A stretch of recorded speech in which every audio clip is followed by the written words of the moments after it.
Call of Duty has released so many games at this point, it's basically become the Western version of Final Fantasy to me. These games are getting enormously high in the numbers, and it's clear that the well of ideas are starting to become running dry over there at Activision, and I think that's putting it lightly. Because one look at Black Ops 7, and you got a campaign focusing on weird, psychedelic, virtual reality mumbo jumbo, where giant knives are falling from the sky now, and characters are double jumping like they're the Doom guy. And I already know, no matter what I say here, this game will still sell like it's the last drop of water in a desert. Because Call of Duty players are like crackheads that need their fix every year, and hey, I know because I used to be one of those COD kids myself. I would play these games every single fall as a sort of yearly ritual, only to realize that my age was getting in the way of my skill of these games. And that literal children were starting to run circles around me, 360 no-scoping me while hitting the gritty. It was then that I realized, fellas, that I was indeed washed at online multiplayer shooters. I know, but when it comes to Black Ops 7 at least, Gamescom has started and it showed us our first big mega reveal of the game, and the internet is, well, they're flaying Activision alive. It has not gone over well at all. Comments like this run rampant under Black Ops 7's reveal like, "This actually made me pre-order Battlefield 6," or from a Call of Duty player, "Thank you for making it easy to choose Battlefield 6." Yeah, it's not going well for Activision when it comes to fan reaction here at all. But I mean, who can blame them when you're getting the 7th game in a series? Sorry, technically 8, I guess, if you count Cold War. But the 6th installment just came out. I mean, this is a mess, guys. I won't lie though, seeing Sabrina Witch in full body tattoos, that does something to me on a primal level. But besides that, the game looks like DLC at best. But then again, every Call of Duty is just DLC for Warzone at this point, really. It's like each Call of Duty is a drug being administered by mules out in the city, all to just funnel the addicts to the main operation, which is Warzone. And at this point, it's clear that people are getting sick of Call of Duty, yet it's still going to sell because there's millions of people out here who will buy these games no matter what. As IGN put it when talking to Treyarch and the internet's reaction to Black Ops 7, Call of Duty Black Ops 7 dev responds to lazy accusations, and Battlefield 6, let's all have fun. So IGN spoke to Miles Leslie, that's this guy who was on stage during Gamescom to talk Call of Booty. And here's what Miles had to say about fans being absolutely livid with how poorly their favorite shooter franchise is being handled these days. And also, if you enjoy the content, consider subscribing to keep up to date, liking the video, leaving a comment. It helps like crazy, thank you. But Miles said this to IGN. "You just don't worry about it, right?" Leslie said when asked about the lazy claims. "When we start, it's not like, what are they going to think? It's like we have a vision. We're going to hit that vision, and there's always going to be people that are going to try to knock you down and not have positive criticism, which we do look for. So it's like noise, right? You try to cut through that and stick to your vision and plan. Ah, yes, label all criticism as they're just being haters." How has that worked for Call of Duty in the past? Oh, what's that? Black Ops 6 is full of cheaters and bots, and it got so bad that Activision had to file a lawsuit against the people who make popular cheats that plague their games because it was affecting the monetization and bottom line of their business? I mean, screw those PC players, right, Miles? It's just noise after all. It's not like they just paid $70 for a game that should work. And even more on battle passes and cosmetic bundles even. But who cares? They're just haters that have to deal with cheaters. You know, doing little things like, I don't know, seeing them through walls and sniping their IP addresses to crash their games. But in Miles's eyes, those people, they just need to level up after all. How dare they think they deserve a multiplayer shooter game that they paid good money for working in a functional state? Just talk about the gall of these fans. Like, Miles can't be serious, dude. This is the problem with Call of Duty. Well, all multiplayer shooters really. Eventually, these games become such cogs in the machine that once these hype trains get going, the people who benefit the most from the success will just start throwing anything that they can find to just keep these train engines going. You got some coal? Toss it in. You maybe got a rat lying around or like a cat? Screw it, we're throwing that in too. What's that? Larry sleeping on the job again? Well, Larry's about to become useful one last time, I guess, because he's getting thrown into. And these hype trains need to go, no matter what, because the money needs to keep flowing. Cheaters be damned, and these players who keep you afloat after all are just noise, according to Miles Leslie over here. It's like these people don't understand how much damage they're doing to their brand by acting like this all the time.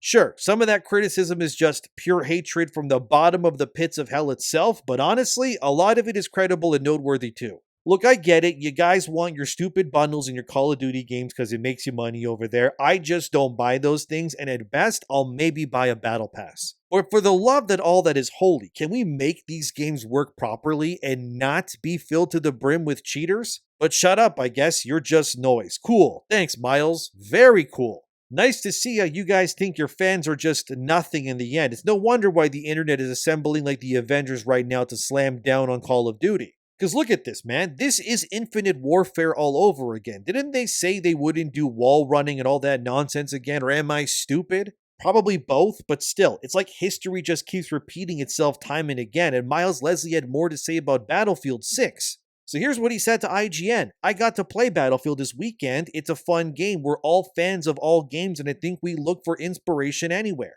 But we're focused on our own craft. They're doing their thing. We know if we can hit our goals, we're going to deliver what the fans want, and that's the key. Because if we're happy when we're playtesting, then we know fans are going to be happy playtesting. We're fans of the FPS genre, we're fans of lots of games, let's all have fun. Fair enough, he's trying the neutral path forward.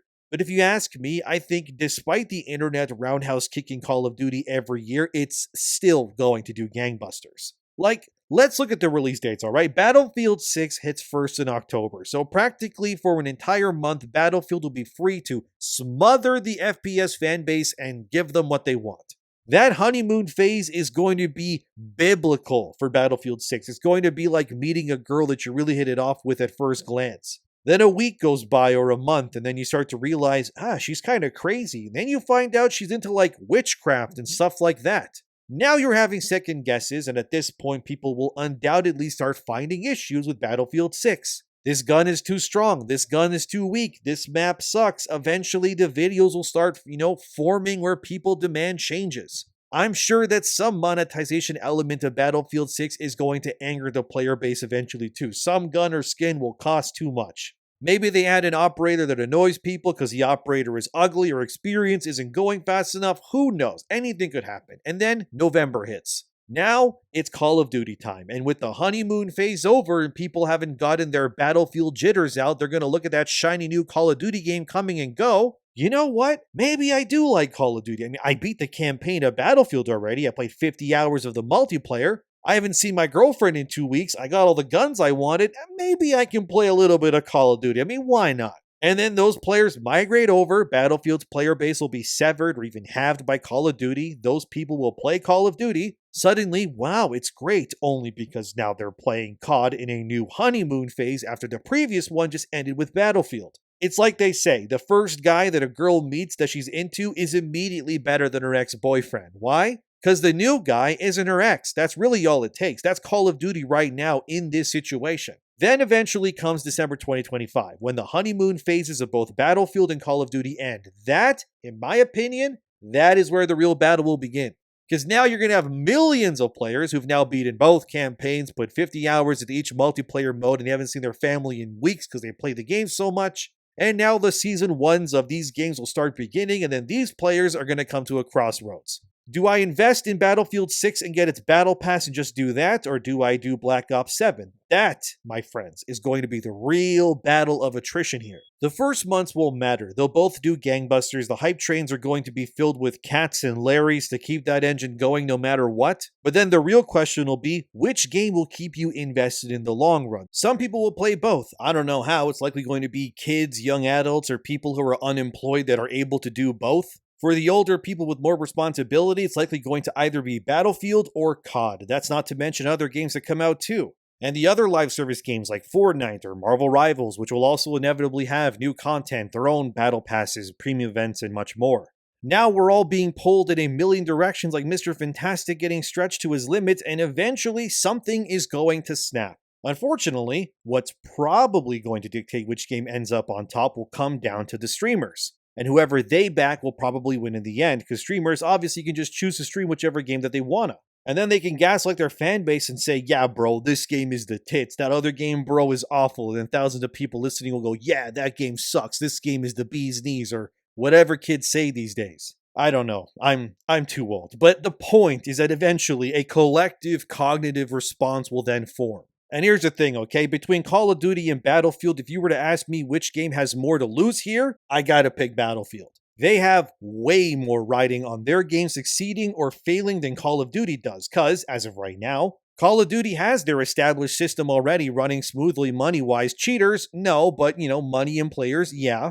They got Warzone, they got title after title, which people play them and that each, funnel back to Warzone completely. But Battlefield, when it releases, it just has Battlefield 6. Sure, it'll eventually have a Battle Royale mode, and I assume whenever that drops, if I had to guess, probably December 2025, because the Game Awards seems like the perfect opportunity to shadow drop something of that magnitude, but even then, Battlefield 6 will then have the base game and their Battle Royale, which could be their ace in the hole, because again, it's brand new and people will want to check it out, especially if it's free. If the BR isn't free, DICE and EA are idiots and they need to be thrown into the hype train with Larry's burning corpse then. But anyway, after that Battle Royale honeymoon phase for Battlefield passes, then they gotta prove that it's still worth sticking around. Call of Duty won't lose regardless, because by the time Battlefield has their BR up and running, the next inevitable Call of Slop will already be getting teased for release the following year. So ultimately here, Call of Duty, in my opinion, has far less to lose here because they can bounce back far quicker than Battlefield can due to yearly installments. And people being, absolute crackheads when it comes to wanting their FPS fix. But Battlefield has the most to gain from the situation too, but if they fumble even a little bit, they could still lose everything. Because remember, Battlefield 5 decided to add a Battle Royale mode post-launch called Firestorm. Remember that one? And to say that it didn't go over well is a massive understatement. You had websites like this slapping the game's BR mode around like it was a redheaded stepchild, and now barely anyone plays Firestorm. So when I say that Battlefield has more to lose, yeah, I mean it. Call of Duty, however, regardless, proves that despite being morons, they still succeed anyways. It almost doesn't matter how bad Black Ops 7 ends up being, because people will buy whatever slop comes next anyways. My guess, probably Modern Warfare 4. They'll put Price or Ghost on the cover and people will wipe their memories of any wrongdoing. Cause cool guy in a skeleton mask, therefore I need to buy it basically. Yeah, I went on a tangent there, I apologize, just sometimes I get a little passionate, you know how it is. But anyway, there was more news surrounding Call of Duty. Like here, where Treyarch admits to IGN that Black Ops 7 was made in parallel with Black Ops 6, and yeah, trust me, we can tell. That same Miles Leslie was interviewed here again and admits, as seen here, that yep, both games were made back to back. Oh joy, talk about market saturation, fellas. They then interviewed Natalie Pohorsky, who's the lead narrative designer of both of these games. That's the lady here on stage with Miles during Gamescom, in case you don't know. But anyway, here's what Natalie said about the plot and whatever of how Black Ops 6 connects to Black Ops 7. Yeah, you get the payoffs, and a lot of things that we innovated on with Black Ops 6 you're going to see in Black Ops 7, and it's a great connector. Innovated on? The game isn't even a year old, that's crazy. But anyway, this would feel more legit if we had years to yearn for another Black Ops, my god, Black Ops game, but no, instead we got the sequel already. But then again, this might be what we call the Microsoft effect, since as you all know, Activision Blizzard got bought by Microsoft a few years back. Despite them promising that things would be different, they have in fact been exactly the same and actually only gotten worse, and you know it's bad when you have articles like this one. Xbox Game Pass style subscriptions bad for the business and turn developers into wage slaves, former PlayStation boss Sean Layden says. As you know, Call of Duty now comes to Game Pass every year, which is a big seller for the service. And like Sean Layden says, it has turned Microsoft's many studios into effectively wage slaves that just make content that is simply meant to be consumed so the money keeps coming and art and craft they don't really matter anymore. So as Layden, who used to run PlayStation back in the PS4 days, says here, this system of content creation by Microsoft is clearly destroying the creativity and breathing room of what developers and studios can now realistically create. And that Game Pass as a concept has forced these studios to stop caring about making the best thing possible, but simply making things so people can just consume it to ensure that the next billing cycle repeats. Which I've been saying for years at this point, that Game Pass is terrible for gaming. I got yelled at. They wanted to crucify me. But honestly, I kinda hate being right here. And Call of Duty is the epitome of this wage slave cycle in effect. As Sean Layden said here, I'm not a big supporter of the Netflix of gaming idea. I think it is a danger. I mean, look what happened to music. In the popular mind, music costs nothing. Music should be free. Spotify, what is that? It's $15 a month or something, but virtually no one buys music anymore. He's right, unless you're a hipster. But the thing that really keeps music and artists going, obviously, is the live concerts, the merchandise, that sort of thing. Because the actual music itself makes less than a penny per stream on these services, and what Sean Layden is insinuating is that games like Call of Duty, and especially the inevitable Black Ops 7 release, are peak examples of that same mentality. Which is that these things don't really matter anymore. It doesn't matter if Black Ops 7 comes out right after 6. All that really matters is that it comes out and people pay for Game Pass or whatever and then play it. The integrity of its systems from stopping cheats or, actually giving you a worthwhile experience are secondary to the bottom line and ensuring that the hype train has what it needs to just keep moving forward. As Sean Layden puts it here when comparing how games do not have that secondary stream of income like live concerts are to music, the problem with gaming is that all we have is launch. That's it. No one wants to pay money to come into the studio and watch people code. True, I mean, you could argue that the Battle Pass live service stuff is your secondary income, but he is right that in terms of big money all at once, all you really have is that launch. Layden then throws shade at Game Pass and how it's harming the integrity of game development, and here's what he said. Is Game Pass profitable? Is Game Pass not profitable? What does that mean? That's really not the right question to ask anyway. You can do all kinds of financial jiggery pokery for any kind of corporate service to make it look profitable if you wanted to. You take enough costs out and say that's off the balance sheet and oh look, it's profitable now. The real issue for me on things like Game Pass is it healthy for the developer? Well, one look at Call of Duty's development cycle and it's become very clear that no, it absolutely is not healthy whatsoever. These developers are being ran dry. I can't imagine the burnout and hiring, quitting culture behind the scenes at these studios that make these sorts of games. Every year working on a first-person shooter with the same core mechanics, just making maps, making up story excuses to ensure that battle passes can be sold, and that the key art looks great so people will be coaxed into buying it again, and you know it's not sustainable when Modern Warfare 3's devs admitted that game was meant to be a DLC at first, but then got stretched into a full game just to hit a quota. And that it was also made in half the time that a Call of Duty game is usually made, and people noticed because Modern Warfare 3 was received very poorly. It was one of the only Call of Duty games I didn't buy at a release and I still haven't played it because it was so obviously a cash grab. It was also the first Call of Duty in a long time to not be the best-selling game of the year either. It got beaten out by Hogwarts Legacy that year. And just look at the Metacritic and user score for Modern Warfare 3. It's abysmal, actually laughably bad, but again, in a normal world where wage slave culture wasn't being enforced like it is today, Modern Warfare 3 it would have been given a delay at least to deliver on something. But just the way this system is set up where something needs to hit every holiday season or be damned, they just force it anyways. It doesn't matter if it sucks or if it ruins the trust between fans and developer. Those suits in the high tower, they need to be fed their yearly bonuses or heads will roll, and that's how you end up with releases like this one happening. But none of it matters, as thegamer.com reports here, the higher-ups at Activision aren't really worried about Battlefield because Call of Duty is too big to fail in their eyes. The report initially came from Insider Gaming, as seen here, that these sources that they spoke to about the leadership believes that Call of Duty is just too big to fail, that it will be a success no matter the quality or competition against it, and as that report says, the next 4 Call of Duty titles are already in development, which is bleak, man. These things will never stop until the money stops coming in, but frankly, I think the leadership is right. Their fan base is just too dedicated now. They're far too invested, whether it's in the stories or the fact that they play Warzone all the time. These games need to be bought. Because these players, they need the guns and the attachments and the perks and the game knowledge that each release imparts on these players so that they can stay competitive and, up to date. Which means that this miasma of nonsense will just continue and unfortunately keep those same game developers coming on stage every single year for the rest of time to show the next and the next installment until we're all dead and the sun blows up. Imagine being born in like 40 years from now. And you go look at Call of Duty and it's something close to like 100 installments in that franchise. Absolutely ridiculous at that point. And in terms of games preservation, you know that dozens of these titles will become discontinued decades from now too. I mean, the spiral of the wage slave mentality will only worsen by then. And Call of Duty truly does represent everything wrong with modern gaming right now and how AAA genuinely has learned nothing.